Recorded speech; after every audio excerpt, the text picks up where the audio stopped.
بسم اللہ الرحمن الرحیم۔ اسماء حسنہ کے ضمن میں آج ہم الرحمن کی صفت کا مطالعہ کریں گے۔ الرحمن بہت ہی اہم صفت ہے اللہ تعالیٰ کی۔ قرآن مجید میں یہ اکیلی بھی استعمال ہوئی ہے اور اس کے ساتھ رحیم کے ساتھ بھی استعمال ہوئی ہے، تو اور بھی صفات کے ساتھ، تو ان کا ہم الگ سے مطالعہ کریں گے، لیکن آج ہم صرف رحمان، صفت رحمان جو اکیلی استعمال ہوئی ہے اس کا سمجھنے کی کوشش کرتے ہیں۔ رحمان جو ہے وہ دراصل اللہ کے ناموں میں سے بھی ہے، اس لیے اس کا پہلا مطلب بہت ساری جگہوں پر یہ اللہ ہی کے معنی میں استعمال ہوا ہے لفظ رحمان جو ہے، لیکن رحمان کے اندر شفقت ہے، عدل ہے اور مغفرت ہے۔ یہ تین نمایاں پہلو ہیں اس کے۔ شفقت، مہربانی، ہمدردی، یہ معنی۔ عدل یعنی ایسی رحمت جو عدل کے خلاف نہ جائے، یہ قرآن مجید نے بیان کیا اس کو باقاعدہ کہ کتب علی نفسہ الرحمہ لیجمعنکم الی یوم القیامہ۔ اللہ تعالیٰ نے اپنے اوپر رحمت واجب کر رکھی ہے، اس لیے تمہیں قیامت والے دن جمع کریں گے۔ تو گویا قیامت والے دن جو عدل قائم ہونا ہے وہ صفت رحمت کا ظہور ہے۔ یہ فطری سی بات ہے کہ ہم جب لوگوں کے بیچ میں ظلم کریں تو اگر کوئی معاشرہ ظالموں کو بھی داد دیتا رہے اور مظلوموں کو بھی کہے کوئی بات نہیں ہے، ایسا ہوتا رہتا ہے، تو یہ معاشرہ رحمت والا معاشرہ نہیں ہوگا۔ تو رحمت کا لازمی حصہ عدل ہے جو قرآن مجید سے واضح ہوتا ہے۔ اس لیے آپ دیکھیں گے کہ عذاب من الرحمن جیسے الفاظ قرآن مجید میں آئے ہوئے ہیں کہ جو ہستی رحمان ہے اس کے عذاب سے ڈرو، اس کا عذاب ہوگا۔ تو رحمان سے عذاب کی کیا توقع ہو سکتی ہے؟ وہ تو بہت مہربان ہے، آخری درجے کا مہربان ہے، تو اس سے عذاب کا کیا مطلب ہے؟ تو اس کی وجہ یہی ہے کہ اس کے اندر عدل ہے۔ تو رحمت عدل کے بغیر مکمل نہیں ہوتی، یہ واضح رہنا چاہیے۔ ہمارے ہاں یہ غلط تصور ہے کہ اللہ تعالیٰ 70 ماہوں سے زیادہ مہربان ہے اس لیے کسی کو آگ میں نہیں ڈالیں گے، ایسا نہیں ہے۔ اللہ تعالیٰ مہربان ہے، عدل قائم کریں گے۔ عدل اگر قائم نہیں ہوگا تو وہ رحمت نہیں ہوگی۔ اور تیسری چیز اس کا جو ہے وہ مغفرت ہے، بخشش ہے، عنایات ہیں، یہ یہاں پر جو معنی اس کے استعمال ہوئے۔ ایک اور پہلو اس کا جو ہے وہ سورہ رحمان میں جو واضح ہوتا ہے وہ ہدایت دینے کا، وہ اس کا تقاضا ہے۔ وہ رحمت کا لازمی تقاضا ہے کہ اگر یہ امتحان میں ڈالا ہے تو بتایا جائے کہ امتحان کس طرح کا ہوگا، کس جگہ سے ہوگا، کس اعتبار سے ہوگا، کن پہلوؤں سے ہوگا، وہ ساری باتیں واضح کی جائیں۔ تو اس طرح سے رحمان جو ہے، اس کے بارے میں ایک اور بات نحوی یہ کہتے ہیں کہ اس میں جوش پایا جاتا ہے۔ اس کا جو صیغہ ہے رحمان کا، اس میں جوش ہے۔ جوش سے زیادہ بہتر لفظ تحریک ہے، حرکت ہے، کہ یوں سمجھیے کہ خدا کی صفت رحمت جو ہے وہ اس شدت کے ساتھ ظہور چاہتی ہے کہ رحمت کا فیضان جاری ہونا چاہیے، عدل قائم ہونا چاہیے، رکنا نہیں چاہیے۔ تو اس کا جوش کا مطلب، اگر جوش کا یوں مطلب لیا جائے تو درست ہوگا کہ رحمت اپنے عمل میں آئے بغیر نہیں رہتی۔ رحمان کا مطلب یہ ہے۔ اگر صرف رحمت ہو تو ہو سکتا ہے کسی وقت معطل ہو، کسی وقت نامعطل ہو، لیکن رحمان کا صیغہ یہ بتا رہا ہے کہ مسلسل ہر وقت رحمت اپنا ظہور کر رہی ہے، اور وہ اتنی زبردستی سے کر رہی ہے کہ کوئی چیز اس کے راستے میں رکاوٹ نہیں بن سکتی۔ رحمان کا مطلب یہ ہے۔ تو خدائے رحمان کا مطلب ہے کہ اپنی رحمت کو ہر لمحے پورے جوش، پورے جذبے، پورے اہتمام کے ساتھ نافذ کرنے والا۔ اسی وجہ سے اس کے اندر خوف پیدا ہو جاتا ہے، کیونکہ جب رحمت نے ظہور کرنا ہے پوری قوت کے ساتھ تو جہاں جہاں ظلم ہوا اس کو مٹانا ہے، اس نے جہاں جہاں حق مارا گیا ہے اس کو واپس ہونا ہے، جس نے حق مارا ہے اس کو سزا ملنی ہے۔ تو رحمت کا یہ جو لفظ ہے اس وجہ سے یہ بہت اہمیت اختیار کر جاتا ہے۔ اور سورہ فاتحہ میں دیکھیے کہ آغاز ہی میں الرحمن الرحیم کی صفت بولی گئی ہے، وہ بھی اس لیے کہ قیامت اسی سے برپا ہونی ہے۔ یہ ابراہیم علیہ السلام کا جملہ ہے، یا ابت انی اخاف ان یمسک عذاب من الرحمن فتکون للشیطان ولیا، کہ اے ابا جان میں اس بات سے ڈرتا ہوں، اندیشہ رکھتا ہوں کہ کہیں خدائے رحمان کی طرف سے عذاب آپ کے اوپر نہ آ جائے۔ یہ خدا کے عدل کا ظہور ہے۔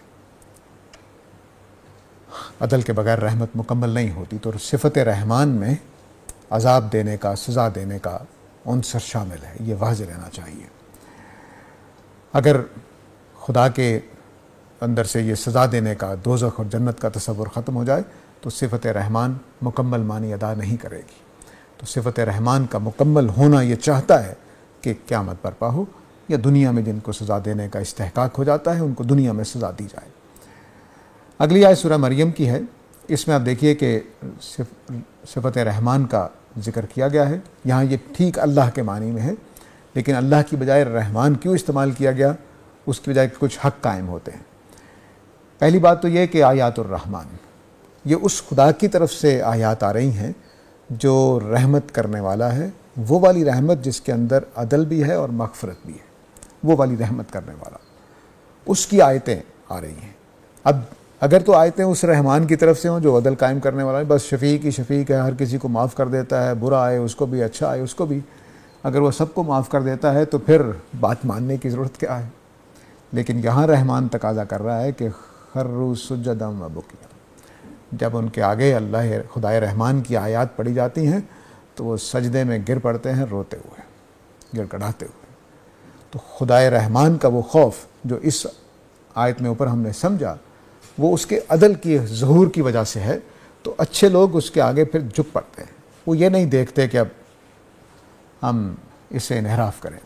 تو گویا خدائے رحمان، صفت رحمان تقاضا کرتی ہے ہم سے کہ ہم اس کا شکر کریں اور اس کی اطاعت کریں، یہ لازمی تقاضا ہے۔ اگر ایسا نہیں ہوگا تو ہم نے خدائے رحمان کا حق ادا نہیں کیا، پھر ہو سکتا ہے اللہ تعالی ہم سب کو معاف کرے کہ اس کے عذاب کا سامنا کرنا پڑے۔ اس کے بعد اب چونکہ خدائے رحمان نے عدل قائم کرنا ہے، قیامت قائم کرنی ہے، اور قیامت کے دو نتیجے نکلنے ہیں، ایک جنتیوں کا اور ایک دوزخیوں کا، تو اس میں فرمایا کہ جو ہمیشہ کی جنتیں ہیں یہ اللہ تعالیٰ کا وعدہ ہے اپنے بندوں سے۔ اسی طرح دیکھیے سورہ مریم کی اس آیت میں جنات عدن اللاتی وعد الرحمن عبادہ بالغیب، اس میں دیکھیے کہ اللہ تعالیٰ نے یہ بتایا کہ جو میری صفت رحمت ہے اس کے تحت میں نے فیصلہ کرنا ہے، قیامت بھی برپا ہونی ہے، اور اس کے بعد دو نتیجے نکلنے ہیں، کچھ لوگوں نے دوزخ میں جانا ہے، کچھ نے جنت میں جانا ہے۔ لیکن یہاں عبادہ جو ہے یہ جامع معنی میں استعمال ہوا ہے، یعنی جو اس وقت گناہ گار ہیں وہ بھی توبہ کر کے ان میں شامل ہو سکتے ہیں جن کے ساتھ جنت کا وعدہ ہے۔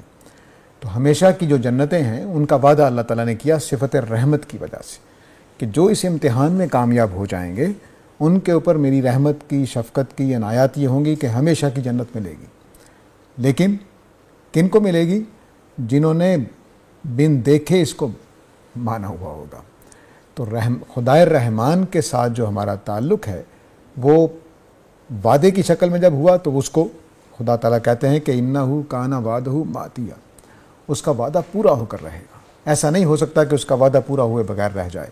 اس سے آپ سمجھ سکتے ہیں کہ جو صفت رحمت میں تحریک میں نے کہا تھا کہ ہر وقت نافذ ہونا چاہتی ہے، وہ یہاں دیکھیے کہ کتنی شدت سے اس کو بیان کیا ہے کہ اللہ کا وعدہ پورا ہو کر رہے گا، اس میں کوئی کمی نہیں ہوگی، پورا ہو کر رہے گا۔ یہ جو صفت رحمان کا اظہار ہے وہ اس میں آپ سمجھ سکتے ہیں۔ اس کے بعد دیکھیے کہ اسی سورہ کی 69 ورس میں دیکھیے کہ اللہ تعالیٰ کہتے ہیں کہ میں لازماً ہر گروہ میں سے ان لوگوں کو باہر نکالوں گا، الگ کروں گا، اور دیکھوں گا کہ ان میں سے کون ہے جو خدا کے مقابلے میں، خدائے رحمان کے مقابلے میں زیادہ سرکش ہے۔ تو یہ خدائے رحمان کے مقابلے میں سرکشی کو جانچنے کے لیے الگ کیا جائے گا۔ یہاں بھی جو صفت رحمان میں نفوذ کرنے کی، نافذ کرنے کی جو قوت ہے اس کا بیان ہو رہا ہے کہ یہ فیصلہ ہو کر رہے گا، اشرار کو الگ کیا ہی جائے گا، برے لوگوں کو الگ کر کے رہا جائے گا، اس میں کوئی چیز رکاوٹ نہیں پڑے گی، ڈال سکے گی، کیونکہ خدا کی جو صفت رحمت ہے وہ اپنا کامل ظہور چاہے گی، وہ ہو کر رہے گا۔ اس لیے فرمایا کہ ہم قیامت والے دن متقین کو رحمان کی طرف لے جائیں گے، اکٹھا کریں گے۔ وفد جو ہے یہ بہت اچھا لفظ ہے، کیونکہ وفد چنے ہوئے لوگوں کا ہوتا ہے۔ سارے لوگ جب جا رہے ہوتے ہیں تو وہ جلوس یا کچھ اس طرح کا ہو سکتا ہے، ورود اس کو کہہ سکتے ہیں، لیکن وفد کا مطلب ہوتا ہے کہ چنے ہوئے لوگ۔ تو متقین جو چنے ہوئے لوگ ہیں، ساری دنیا کے اندر سے کچھ لوگ تقوی کی وجہ سے چن لیے جائیں گے، ان کو خدائے رحمان کی طرف لے جایا جائے گا اکٹھا کرنے کے لیے، اور مجرمین کو جہنم کی طرف وارد کیا جائے گا۔ تو اب دیکھیے کہ یہاں پر وردہ کا لفظ استعمال ہوا، یہاں پر وفدہ کا لفظ استعمال ہوا، حالانکہ یہاں پر بھی وفدہ ہو سکتا تھا۔ وجہ کیا ہے کہ وارد کرنا تو ہر کسی کے لیے ہے، اچھوں اور بروں دونوں کے لیے، لیکن چنے ہوئے لوگوں کے لیے وفد کا لفظ آتا ہے۔ تو خدائے رحمان کی صفت رحمت اس طرح سے ظہور پائے گی کہ قیامت والے دن جو متقین ہوں گے وہ خدائے رحمان کی طرف چلے جائیں گے وفد کے طور پر، پیش ہوں گے خدا کے حضور، اور جو مجرم ہوں گے ان کو ہانک کر لے جایا جائے گا دوزخ کی طرف۔ تو یہ وہ صفت رحمت کا وہ ظہور ہے جو رحمان کے لفظ ظاہر کیا جا رہا ہے کہ قیامت والے دن کیا ہوگا۔ اور پھر فرمایا کہ لا یملکون الشفاعۃ الا من اتخذ عند الرحمن عہدا۔ یہ بھی عجیب و غریب بات ہے کہ اللہ تعالیٰ خدائے رحمان ہیں، کہتے ہیں میں شفاعت قبول نہیں کروں گا۔ ہاں، جس نے رحمت والی ذات سے کوئی عہد باندھ رکھا ہو، ظاہر اس نے باندھا ہی کوئی نہیں ہوا۔ تب جو خدائے رحمان کی رحمت کے تقاضے پورا کرتے ہوئے جس کی شفاعت ہو سکے گی بس اسی کی ہوگی۔ تو خدائے رحمان کو رحمان ہونے کے باوجود، نرم ہونے کے باوجود، مہربان ہونے کے باوجود کوئی شفاعت کر کے فیصلوں کو ٹال نہیں سکے گا۔ کسی کی یہ جرت نہیں ہوگی کہ کسی کا عذاب ٹال سکے، کسی کو دوزخ سے نکال کر جنت میں لے جا سکے۔ تو یہ خدائے رحمان کی یہ قوت رحمانی جو ہے یہ بہت زیادہ شدید ہے۔ پورے قرآن میں اگر آپ دیکھیں رحمان جہاں جہاں آیا ہے تو وہ آپ کو واضح ہو جائے گا کہ صفت رحمان اپنا ظہور کر کے رہے گی۔ اب دیکھیے کہ آگے فرمایا کہ زمین و آسمان میں جو کچھ ہے سب کے سب رحمان کے بندے بن کر حاضر ہوتے ہیں۔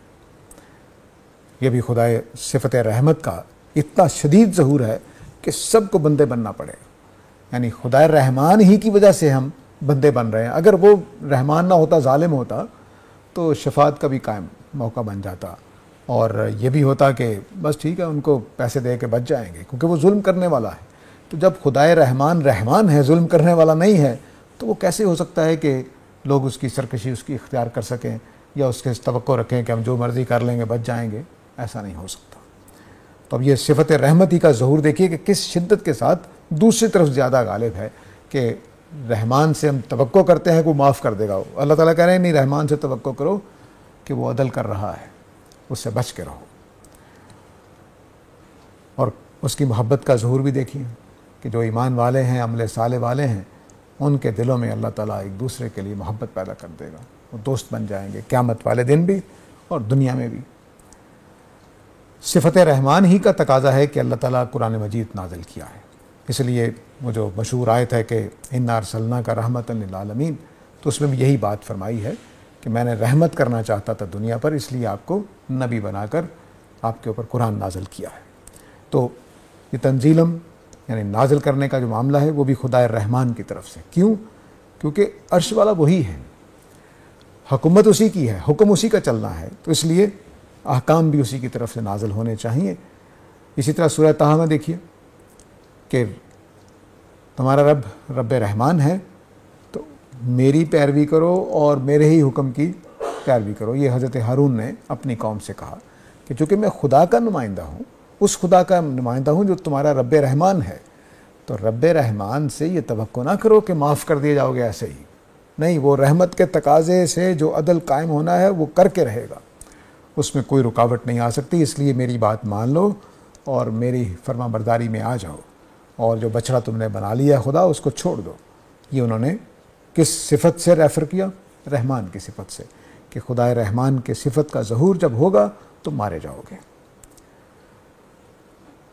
آگے دیکھیے یہ سورہ یاسین ہے کہ آپ انہی کو آگاہ کیجئے جو قرآن مجید کی یاد دہانی کی پیروی کرتا ہے اور رحمان سے ڈرتا ہے غیب میں رہتے ہوئے۔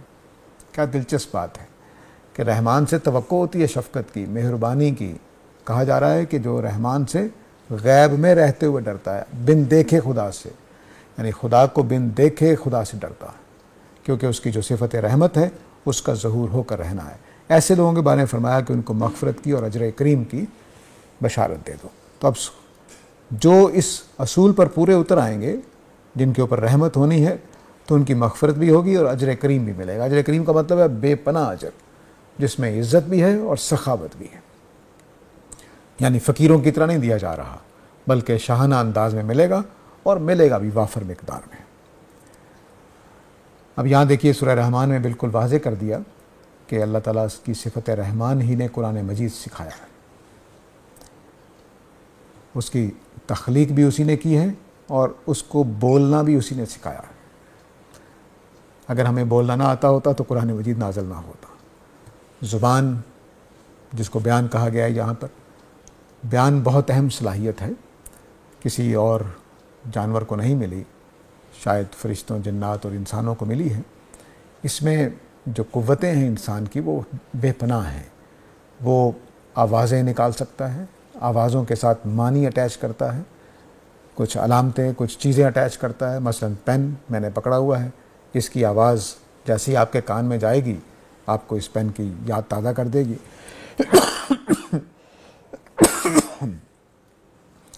تو پین کی آواز جیسے ہی آپ کے کان تک جائے گی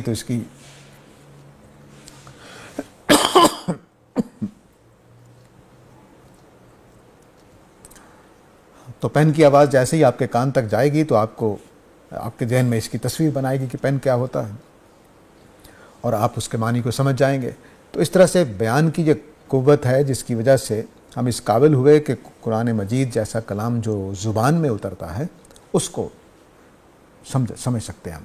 اس وجہ سے ہمیں قرآن بول کر دیا گیا ہے، یا پرانی کتابیں جتنی بھی تورات، انجیل وغیرہ تھی وہ الفاظ میں نازل ہوئی تھیں، کیونکہ ہم زبان جانتے ہیں، ہم بیان کرنا جانتے ہیں، بیان کو سمجھنا جانتے ہیں۔ اس وجہ سے خدائے رحمان نے ہمارے اوپر قرآن نازل کیا، قرآن سکھایا ہمیں۔ کیوں سکھایا؟ کیونکہ اس نے امتحان میں ڈالا ہے۔ یہ رحمت کے خلاف ہوگا کہ امتحان میں تو ڈال دیا لیکن یہ بتایا ہی نہیں کہ امتحان کہاں سے ہونا ہے، کیسے ہونا ہے، کن چیزوں میں ہونا ہے۔ تو اس لیے پوری ہدایت نازل کرنی خدا نے اپنی رحمت کا تقاضا سمجھا، سو نازل کر دی۔ یہ سورہ ملک ہے، اس میں بہت ہی نفیس مضمون بیان کیا گیا ہے کہ تم دیکھو کہ زمین و آسمان میں خدائے رحمان کی خلق میں کوئی نقص نہیں پاؤ گے، کوئی کمی نہیں پاؤ گے، کوئی رکھنا نہیں پاؤ گے۔ خدائے رحمان سے تقاضا ہے نا کہ وہ اچھے اور برے کا فیصلہ کرے، تو کہا کہ تم ویسے تو ہو سکتا ہے کچھ چیزیں دیکھ لو لیکن صفت رحمت کے حوالے سے کوئی کمی نہیں دیکھو گے۔ تو اب اس کی مثال کیا دی ہے؟ فرمایا کہ میں نے اس آسمان دنیا کو وہ ستاروں سے سجا دیا ہے، لیکن انہی کو شیاطین کے لیے رجوم بنا دیا ہے کہ وہ ان کو پتھر مارے جا رہے ہیں۔ تو اب ایک جیسے ہم نے پنکھا لگایا اپنے گھر میں تو دیکھنے والا یہی کہے گا کہ ہوا کے لیے لگایا لیکن خوبصورتی کے لیے لگایا ہے۔ تو کچھ چیزیں نمایاں ہوتی ہیں، کچھ نمایاں نہیں ہوتی۔ پنکھا ہوا کے لیے لگایا جاتا ہے لیکن اس کی شکل، صورت، اس کا ڈیزائن وغیرہ ہم خوبصورتی کے لیے بناتے ہیں۔ تو اللہ نے کہا کہ میں نے کائنات میں جو ستارے بنائے تمہارے سمائی دنیا پر وہ خوبصورتی کے لیے بنائے ہیں، لیکن ان کے ساتھ ایک اور مقصد ہے ہوا لینے کے ساتھ ساتھ کہ وہ شیاطین کو پتھر مارنے کے لیے وہ دیدبان بنے ہوئے ہیں، برجیاں بنی ہوئی ہیں۔ تو یہ خدائے رحمان کی تخلیق میں کوئی خامی نہیں ہے، اس لیے تم دیکھو گے کہ ہر جگہ یہ اہتمام موجود ہے کہ شر اور نیکی کا جو معاملہ ہے وہ ساتھ ساتھ چلتا رہتا ہے۔ اسی طرح خدائے رحمان کی جو قوت ہے اس کو بھی یہاں بیان کیا ہے کہ دیکھو کون سا لشکر ہے جو خدائے رحمان کے مقابلے میں تمہاری مدد کرے گا۔ یعنی خدائے رحمان جب اپنی رحمت کو نافذ کرنے بیٹھے گا تو کوئی تمہارا بچانے والا نہیں آ سکتا۔ یہ صفت رحمان کے وہ مختلف پہلو تھے جو آج میں آپ کے سامنے پیش کرنا چاہتا تھا۔ اس کے ساتھ ہی اجازت چاہتا ہوں۔ وآخر دعوانا ان الحمد للہ رب العالمین۔